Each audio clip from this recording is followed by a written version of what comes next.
¿Cómo están, iglesia? ¿Cómo se sienten? Ya empezó el frillito, ¿verdad? Invitados aquí presentes también. Quiero iniciar esta ponencia con una historia y quiero que presten mucha atención a esta historia. Esta historia comienza en un reino de tiempos antiguos.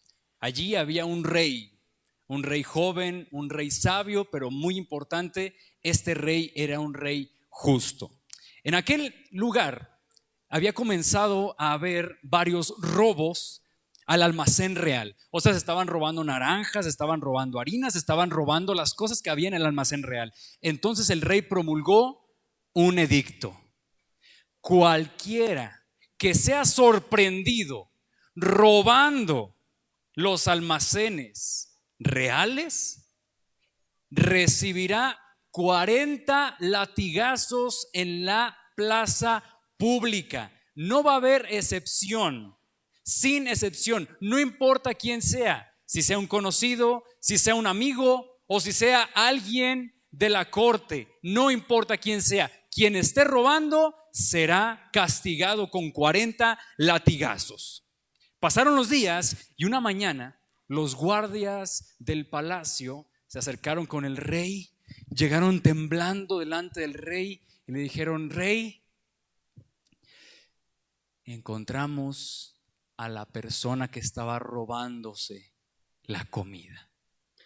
Cuando el rey volteó a ver a la persona que se estaba robando la comida, su rostro enmudeció, su rostro se sorprendió, su rostro se entristeció. Aquella anciana que habían traído, de cabellos blancos y rostro arrugado por el tiempo, era su propia mamá. En aquella corte, el silencio y los nervios reinaron en todas las personas que estaban allí, y todos ellos pensaron: es el rey, y el rey tiene potestad de perdonar los delitos a una persona, y en este caso es su madre. Pero el rey habló con voz firme, aunque temblorosa: la ley es la ley.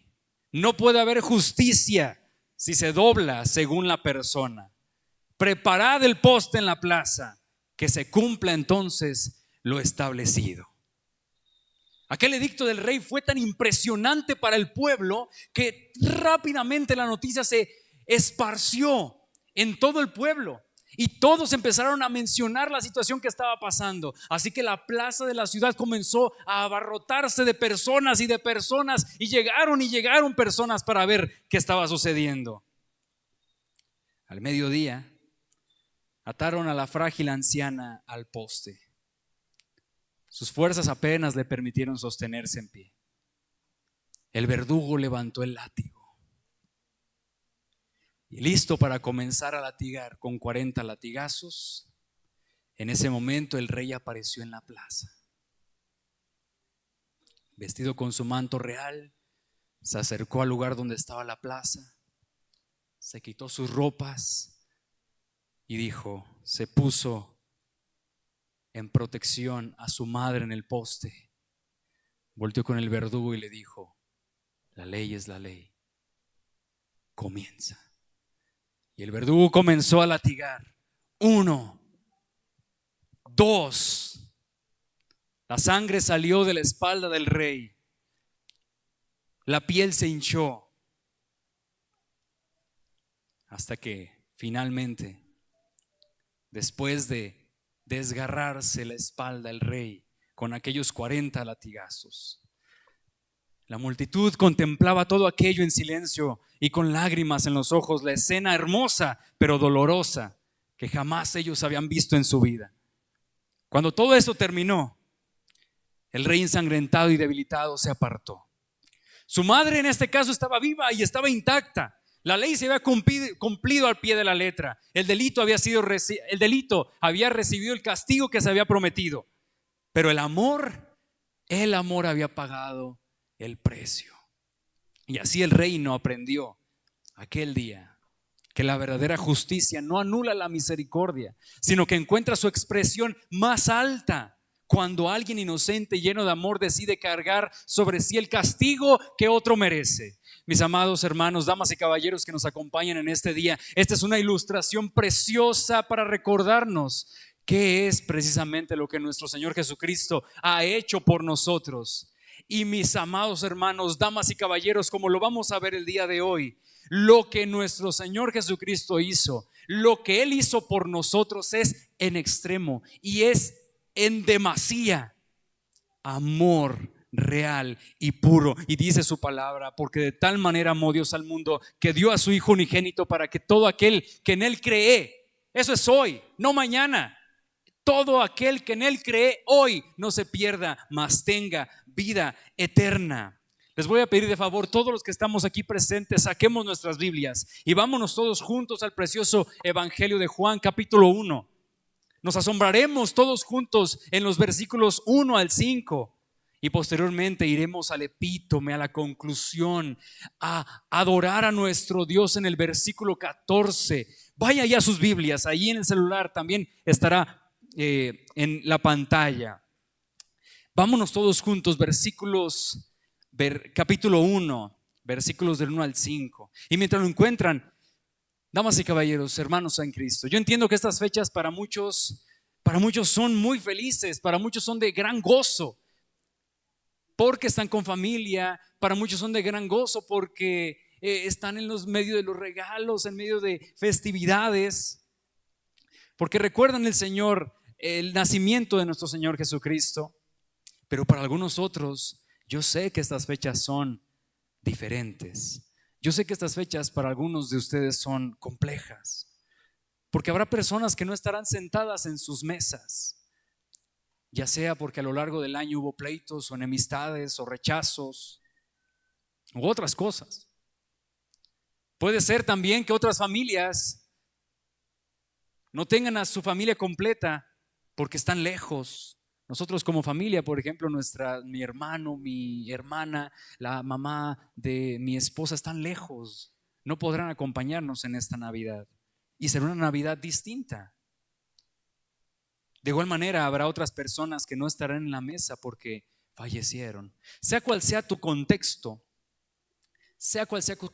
en estas semanas por venir, el día de hoy he orado al Señor para que un pensamiento intrusivo esté contigo en cualquier momento en estos días, ya sea que estés feliz porque tienes a tu familia o ya sea que haya tristeza en tu corazón. Yo quiero un pensamiento intrusivo en tu vida, y es lo siguiente: eres amado inmensamente de tal forma que ni siquiera tu propio cerebro, nuestro propio entendimiento puede comprender cuán amado eres si estás en Cristo.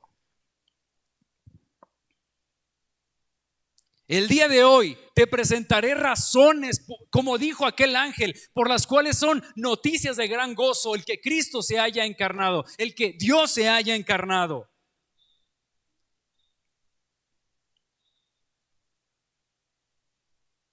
¿Qué dice nuestro pasaje del día de hoy? Vamos a los versículos 1 al 5. En el principio era el Verbo, y el Verbo era con Dios, y el Verbo era Dios. Este era en el principio con Dios. Todas las cosas por Él fueron hechas, y sin Él nada de lo que ha sido hecho fue hecho. En Él estaba la vida, y la vida era la luz de los hombres. La luz en las tinieblas resplandece, y las tinieblas no prevalecieron contra ella. Damas y caballeros, familia y amigo que nos visitan, lo primero que vamos a ver en este día es eternidad de Jesús, la eternidad de Jesús. Tal vez usted puede pensar en el concepto de eternidad y va a decir: ay, pastor, eso es demasiado abstracto. Lo es, ciertamente. Pero quiero preguntarte lo siguiente: ¿a cuántos de ustedes, de los que están aquí, les gusta ir a la playa? Tal vez muchos de ustedes dirán: ay, yo quisiera estar en la playa ahorita en estos momentos con este frillazo que nosotros tenemos. ¿Algún día tú has tomado la arena de la playa?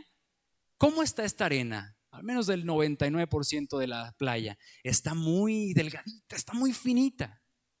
Bueno, quiero que te des un concepto, quiero que puedas comprender lo que es la eternidad. Imagínate que cada granito de arena esa que agarras, que ves, perdón, en la playa, Cada granito de arena representa 1.000 millones de años, cada granito de arena. Ahora tú imagínate cuánto será el total de todos los granitos de arena, de todas las playas que hay en el mundo. ¿Cuánto nos dará al final? Bueno, esos son demasiados ceros en tiempo. Eso sería demasiados ceros. Pues, damas y caballeros, comprender esto es comprender solamente el principio de lo que es la eternidad.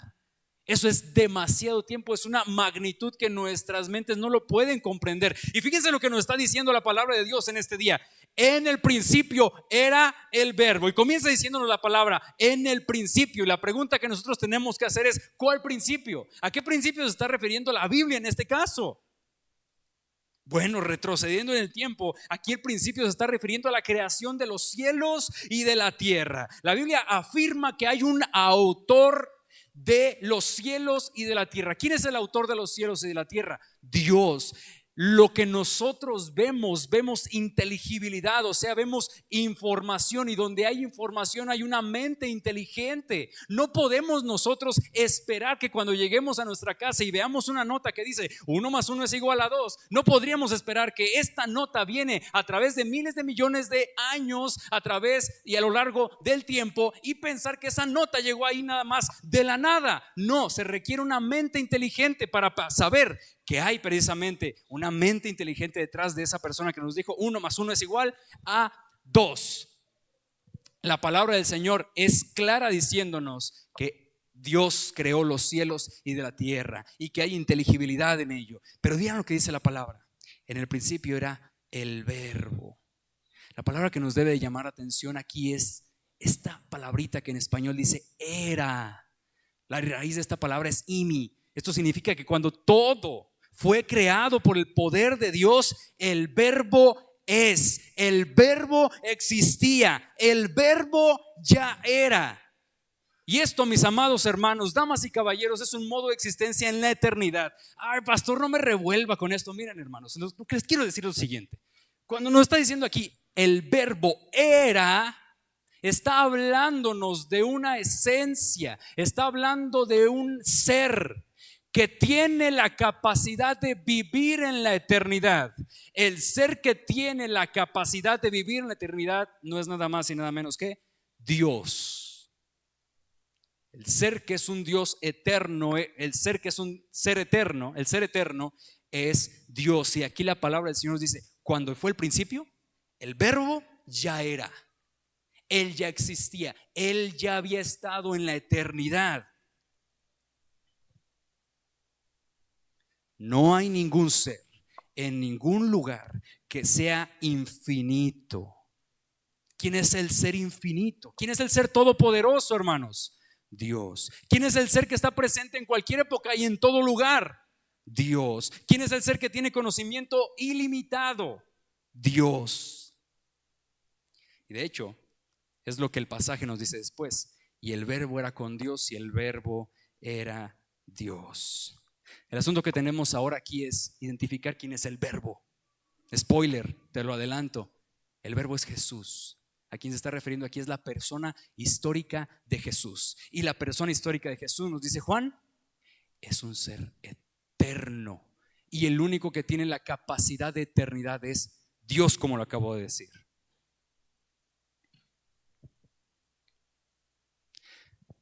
Pero ¿por qué dice aquí el verbo? ¿Ha notado eso? ¿Por qué no simplemente uno puede decir, a ver, apóstol Juan, ¿por qué mejor no pones aquí la palabra Jesús? En el principio era Jesús. ¿Para qué nos vas a confundir? ¿Por qué no estás comentando todo esto? Bueno, la palabra en griego aquí en verbo es logos. Entonces la pregunta es, ¿cómo esto se asocia entonces con Jesús? Miren, hermanos, comprender esto, comprender que Jesús es el logos, es comprender el corazón de la Navidad. Así que presta mucha atención a lo que te estoy diciendo. Tal vez para nosotros la palabra logos no evoque absolutamente nada. Solamente para nosotros podría ser una palabra muy extraña. Pero si yo les digo, fíjense, ahí les va. Si yo les digo Cantinflas, yo estoy seguro que a más de algunos se les viene Es más, ya me hicieron la lista de 5 películas favoritas de Cantinflas. A mí me gusta mucho, ahí está el detalle. O usted me podría decir, el policía, que mi hermano recuerdo 777. Y si me equivoqué, estoy seguro que usted ya sabe en qué me equivoqué. Ahora, si yo digo, por ejemplo, EA Sports, it's in the game. A ver, alguien que me diga aquí. Ahí está. Ahí está. Son palabritas que van a saber, ustedes saben por el acervo cultural qué es lo que significa. O si de repente yo empiezo a cantar, Cora, mata, Cora, rotama.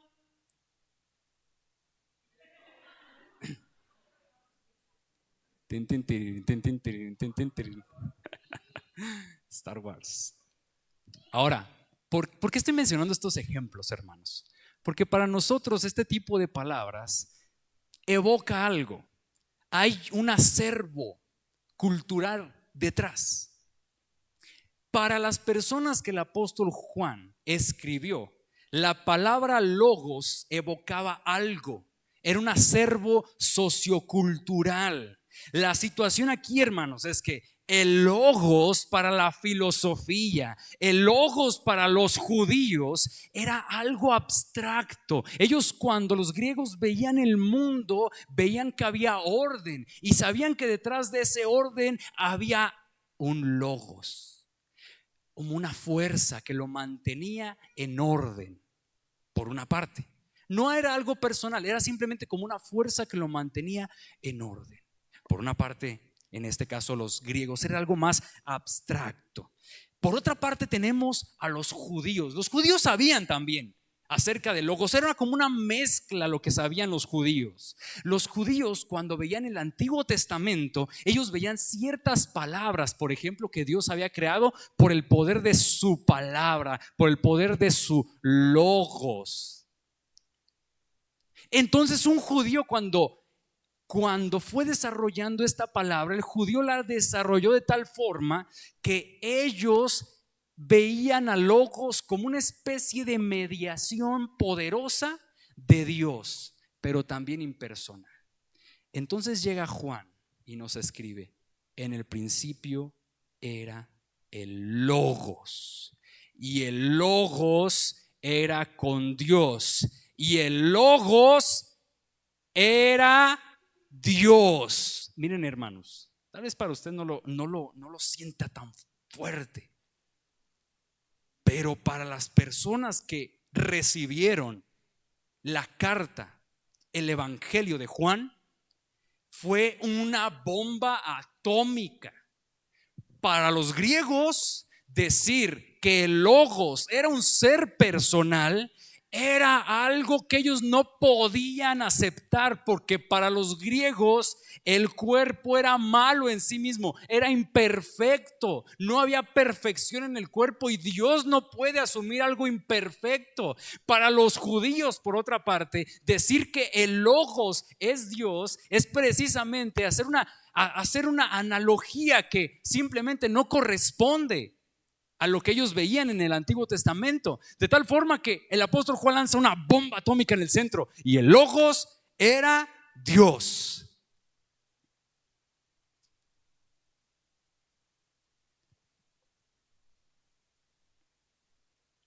Aquí va algo muy importante, y son las palabras que encontramos aquí. Dice: el verbo era con Dios.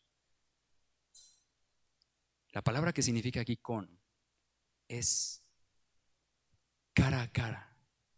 Cuando tú estás con una persona cara a cara, es porque hay intimidad, es porque hay confianza.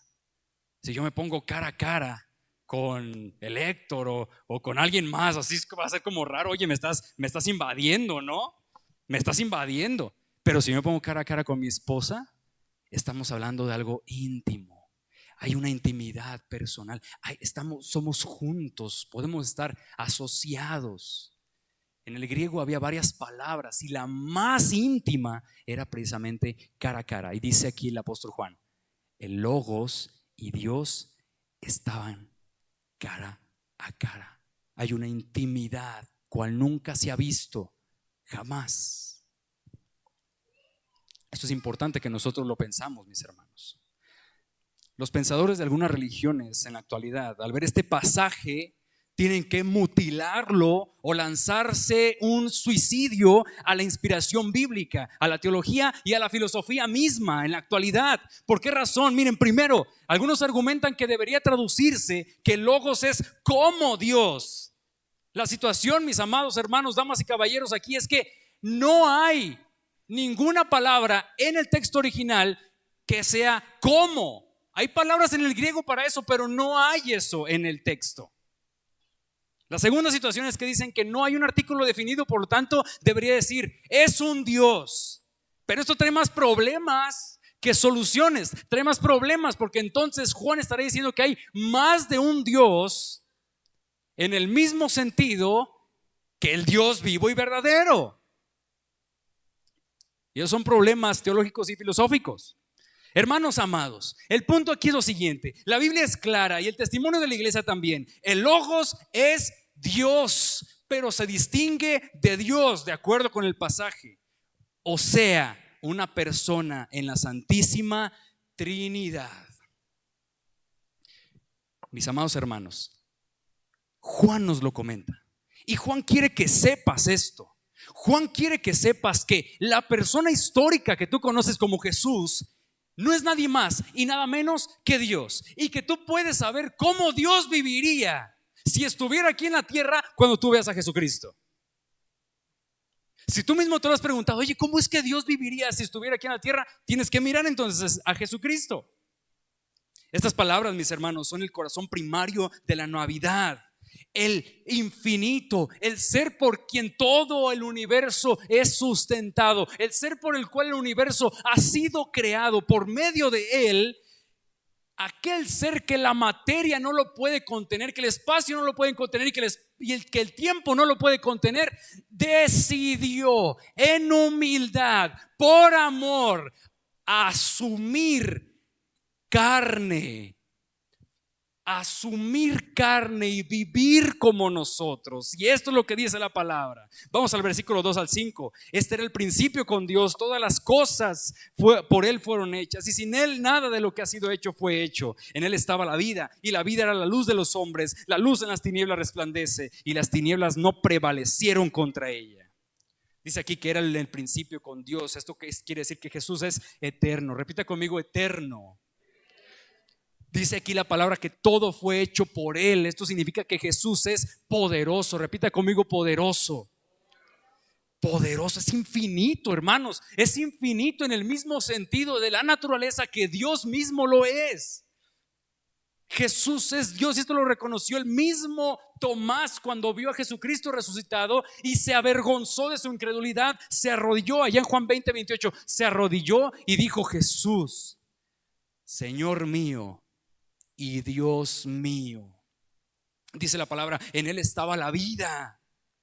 En Él estaba la vida. Mi amado hermano, damas y caballeros que nos visitan en este día, tú no vas a poder encontrar una vida verdadera, una vida eterna, una vida en abundancia como el Señor así mismo lo prometió, si tú no estás en Cristo.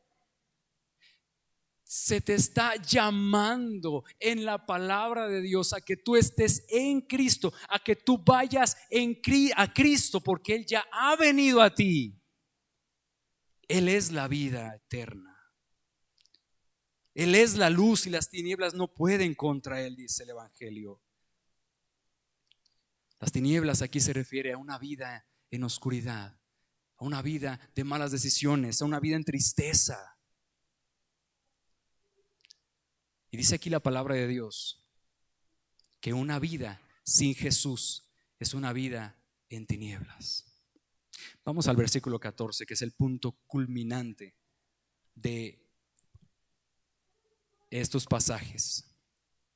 Y aquel verbo fue hecho carne y habitó entre nosotros, y vimos su gloria, gloria como del unigénito del Padre, lleno de gracia y de verdad. Quiero que vean esta imagen que está en la parte de atrás. Quiero que vean esta imagen. En la parte de la izquierda tenemos un bebé. un bebé que está llorando, un bebé que está gritando.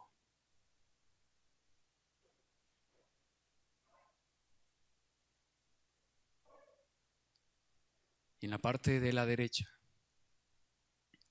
encontramos el propósito por el cual el bebé vino, que es la cruz, las espinas, el dolor. Mire, hermano, y esta fue mi oración durante toda esta semana. Quiero que vea estas palabras de nuevo en su Biblia y que resalten. Y aquel verbo fue hecho carne. Y aquel verbo fue hecho carne. Estamos hablando, mis amados hermanos, que la infinitud se apropió de un cuerpo, y no cualquier cuerpo, un cuerpo humano, y que nació como usted y como yo, y que nació frágil, y que lloró, y que tuvo hambre, y que nació que nació y que sangró y que murió. ¿Por qué? Y aquí está el corazón de la Navidad. Por amor. Por amor de aquellos que creen en Él. ¿Cuál es el veredicto de toda la humanidad? Y aquí es donde estamos tú y yo. Aquí no hay ninguno que sea mejor que tú o que yo. ¿Cuál es el veredicto de Dios para toda la humanidad? Todos, sin excepción, somos pecadores. Todos, sin excepción. Nuestro camino es directamente al infierno. Todos, sin excepción, nuestro camino es recibir la justa ira de Dios. Esa es nuestro destino. Ese es nuestro camino. Todos y cada uno de nosotros, cuando estemos parados frente al juez justo, todos y cada uno de nosotros, nada nos va a alcanzar, absolutamente nada nos va a alcanzar para encontrar justicia delante del juez justo, por cuanto hemos sido injustos y por cuanto nuestros pecados han sido demasiados y por cuanto nuestra vida, por más mejor que la hayamos querido llevar, por mejor que la quisiéramos haber llevado, está manchada y está plagada de pecado. Y ese pecado, como dice la palabra del Señor, nos lleva directamente a recibir la ira de Dios. Tú podrás pararte delante del juez justo y decirle: sí, Señor, pero mira, yo fui a la iglesia cuando me invitaban, yo iba, Señor, y oraba, yo iba, Señor, y daba mis ofrendas, yo iba, Señor, y hacía, yo iba, Señor, y me arrepentía. Yo ayudaba a las personas que lo necesitaban. Y el Señor te va a decir: eso no es suficiente. Una cosa es suficiente y nada de lo que me has dicho es suficiente. Nada es suficiente. Damas y caballeros, si tú no puedes responder la pregunta ¿por qué necesito a Jesús?, estás en un grave problema. ¿Por qué es necesario Jesús para mi vida? Estás en un gravísimo problema. ¿Por qué es tan importante la figura de Jesús y no sabes responder esa pregunta? Estás en un grave problema, en un grave predicamento. Grande ha sido, pero grande ha sido el amor de Dios por la humanidad. Y miren, hermanos, yo se los dije al principio, no tenemos la capacidad para comprender por qué es que Dios hizo algo así por nosotros. Sí, podemos decir por amor, gracias, Señor, porque nos amaste. Y este amor, qué grande es. Por eso quiero yo decirte en este día y que lo recuerdes independientemente de cómo sea tu Navidad durante esta semana. Quiero que recuerdes esto y que ese pensamiento sea intrusivo en tu mente. Si estás en Cristo, has sido amado amado infinitamente, enormemente, eternamente. Y si piensas que el amor de Dios se ha agotado contigo, estás muy equivocado. Estás muy equivocada. Si piensas tan solo por un momento que el amor de Dios ha menguado contigo, se ha limitado contigo o ha cesado contigo, estás muy equivocado. El amor de Dios por aquellos que creen en Él es enorme y lo puedes ver en la imagen de la derecha. Él decidió, Él dijo, nadie de ellos puede, yo sí puedo y yo lo haré. Y entonces en la eternidad, por cuanto es un ser eterno, en la eternidad nos dice la palabra del Señor que Jesús fue predestinado para nuestra salvación. ¿Qué quiere decir eso? Que los amados del Padre serían amados eternamente por el Padre y serían reconciliados por la muerte de Cristo. Desde la eternidad te amó de tal forma que no eres ningún solo accidente de la naturaleza. Y aquí estás. Y cuando el Logos que nació, el Logos que se encarnó, estaba en la cruz del Calvario, Él te vio a ti y murió por nombre si estás en Cristo. Jesús no está parado diciéndote, hey, déjame entrar a tu corazón, hey, déjame que quiero ir a ti. No, Él es el Rey, te está diciendo hoy mismo, ven a mí, entrega tu pecado a mí, arrepiéntete de tu pecado, ven a mí el día de hoy, entrega tu pecado. Ninguna de tus buenas obras va a poder salvarte en el día final. Lo único que te va a poder salvar en el día final es la justicia de Él, es la justicia de uno, es la luz de uno que ha dispersado las tinieblas de toda la humanidad. Es Él. Porque es que yo, Daniel, estoy seguro de que cuando llegue delante del trono con el juez justo seré salvo. Por lo que Daniel ha hecho, no, hombre, jamás. Por lo que uno ha hecho, por lo que el Logos ha hecho, por lo que el encarnado hizo, por la sangre que derramó, por su vida perfecta, por su muerte, porque es Dios. Él sí pudo soportar la muerte eterna, o sea, el infierno. Y no de una, y no de dos, y no de tres, sino de todos aquellos que habrían de creer y que han de creer en Él, en su nombre. La situación aquí es que Él murió por aquellos que habrían de creer. Y mi pregunta para ti el día de hoy es: ¿has creído en el encarnado? ¿Verdaderamente has entregado y has debilitado tu orgullo y has debilitado aquello que piensas ser y aquello que has pensado que puede ser para tu futuro en la eternidad? ¿Estás desistiendo a entregar tu vida a Él? ¿Estás desistiendo a entregar tus pecados a Él? Hoy es el día. Hoy es el día de salvación. Miren, te voy a decir esto: ninguna religión te va a salvar, damas y caballeros. Ninguna iglesia te va a salvar, damas y caballeros. El único que te va a salvar es Cristo Jesús.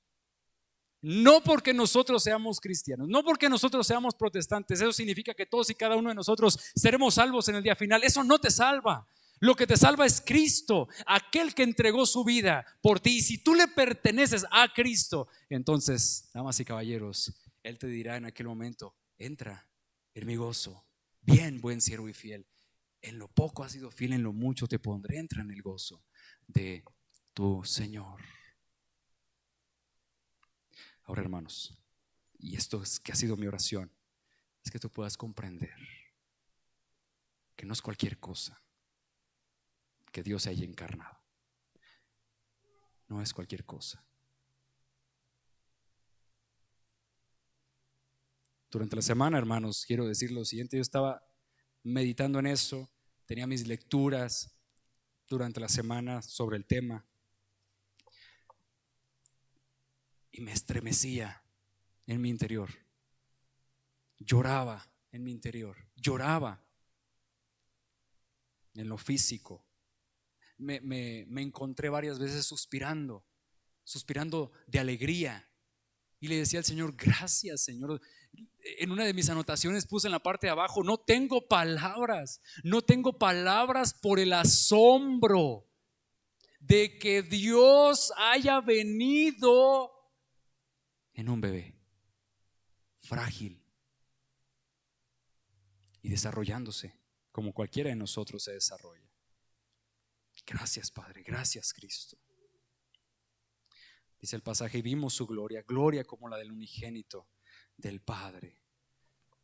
Mientras Jesús estuvo en el mundo, en una ocasión se subió a un monte y se llevó a sus discípulos, uno de ellos era Juan. Y en aquel momento dice la palabra que sus ropas, que todo él comenzó a verse blanco, era una luz deslumbrante. Y de repente una voz se escuchó en el cielo, del cielo: este es mi Hijo amado en quien tengo complacencia, a él oíd. Allí se pudo ver uno de los rasgos de su deidad iluminando aquel lugar. Y aquellos hombres, al ver todo eso, se quedaron impresionados, de tal forma que se cayeron al piso de tanta impresión que ellos tuvieron al ver al Verbo encarnado, al ver al Logos que resplandecía. Y al escuchar la voz que se escuchó en los cielos. Y dice la palabra del Señor, mientras estos estaban tirados en el piso, temblando, temblorosos, después de todo esto llega Jesús y los levanta. El Verbo encarnado vuelve a tomar, vuelve a vivir como el ser humano que él era.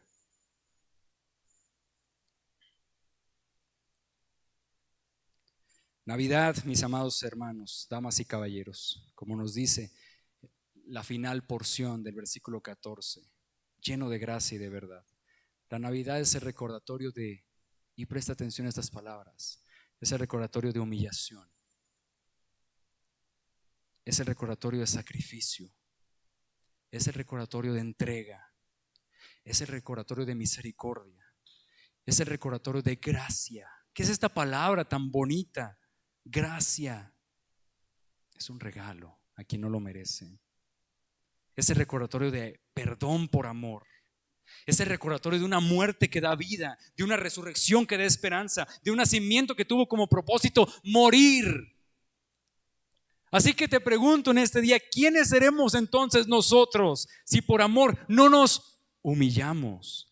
Si por amor no nos sacrificamos, si por amor no nos entregamos, si por amor no tenemos misericordia, si por amor no otorgamos gracia, si por amor no perdonamos, ¿quiénes nos creemos nosotros, damas y caballeros? Si Dios, siendo Dios y teniendo las cualidades y las potestades de Dios, se humilló, ¿quiénes seremos nosotros, mis amados hermanos, para no perdonar? ¿Quiénes seremos nosotros para no otorgar gracia? ¿Quiénes seremos nosotros para no tener misericordia de aquel que lo necesita?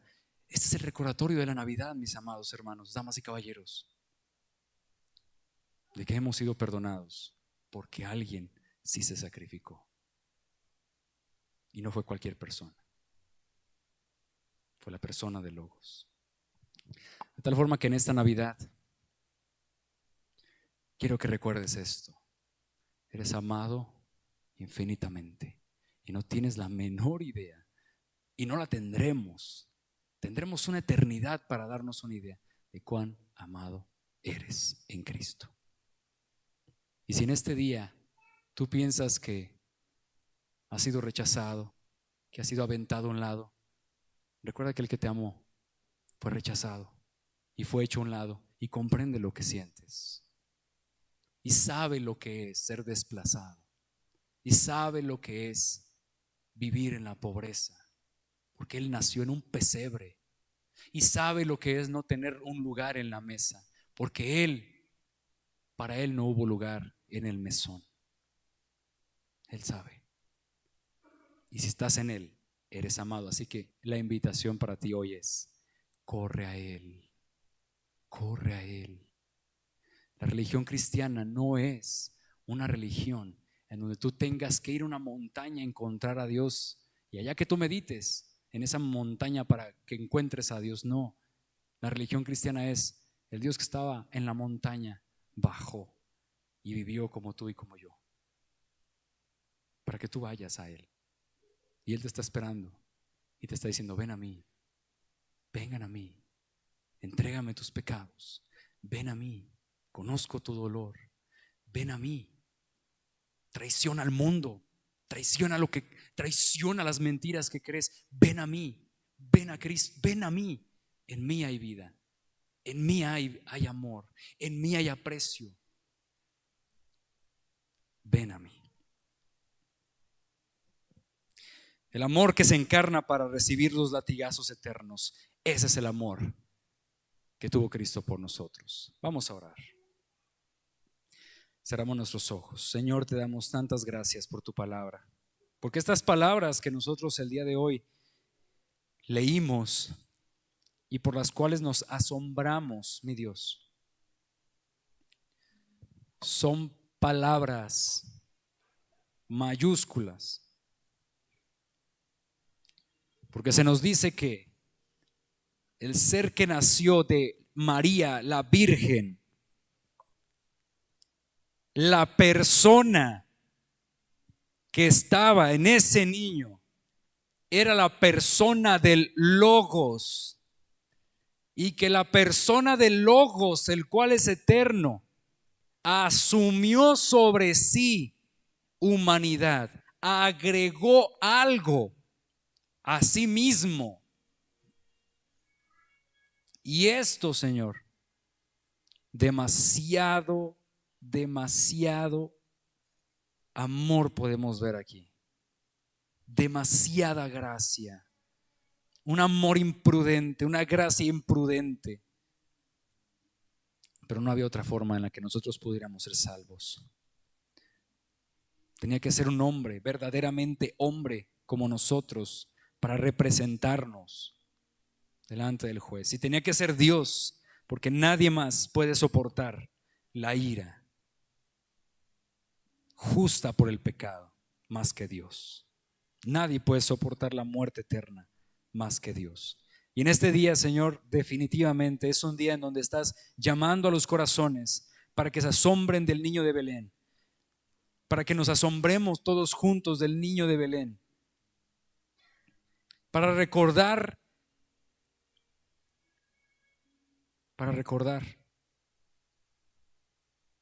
cuán grande ha sido tu amor para con nosotros, en que siendo aún pecadores, Cristo murió por nosotros.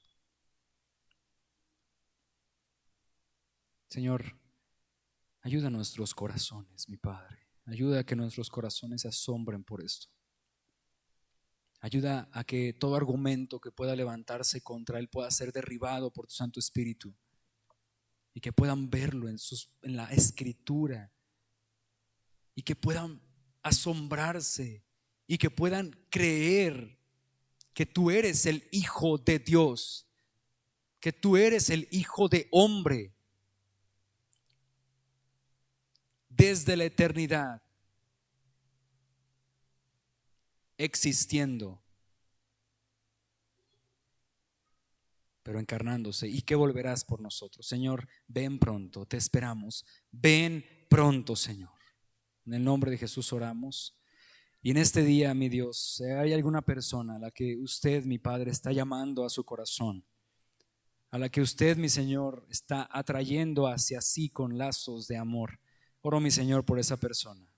Ya sea que en este lugar, ya sea que en su soledad, ya sea que allá en donde esté, usted le recuerde estas palabras que hoy vimos y hables a su corazón, mi Señor, y puedan ver por sí mismo y puedan probar por sí mismos quién eres tú, mi Señor, y que puedan verlo en su vida y que puedan ver cómo tú transformas vidas, transformas mentes, transformas corazones, transformas voluntades, mi Señor.